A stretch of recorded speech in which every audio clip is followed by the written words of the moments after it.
Well, the dolphins were at the beach again this morning, so I stayed out there with them until I started to get cold. When I got cold, it was time to go in, so I wanted to see if I could find Octavia before I did go back to shore.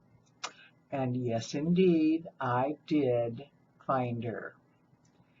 She was sitting on her rock, kind of hiding, and I passed over her 3 times until she finally gave up and came out to say hello. So then she began doing her normal Octavia exercises, which are totally atypical for an octopus with a human watching. Generally, they try to hide, they hold still, they try to camouflage. But Octavia always gets out and moves around and gives me things to photograph, like, oh, it's my professional photographer is here. This is my job. I have to go out and pose. So anyway, I was quite delighted, and I was following her around taking photos. Then something happened that made me really afraid of what I'm doing. Am I desensitizing her, or am I just distracting her from life? Because Octavia, as she moved over to a pile of rocks, was attacked by an undulated eel. Now they're really nasty, yellow-headed undulated eels,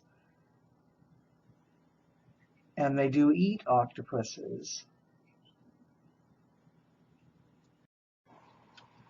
I have finally, after much experimentation, figured out how to slow the motion down so you can actually see the eel going after her.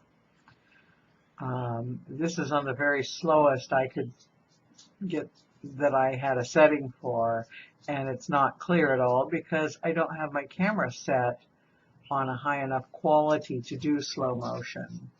But without doing this, you couldn't even see the eel. You couldn't figure out what she was doing. So anyway, as she got away, but I can't tell if he might have got part of one arm. It looked like when she was swimming, like one arm was maybe shorter, but then again, it might be because Octavia is actually Octavio. And the males do have one arm that is shorter. I've thought it was Octavia, but as I say, she might be Octavio. I'll try and find her tomorrow and see if I can tell if she was injured or not. Thanks for watching. Hope you enjoyed.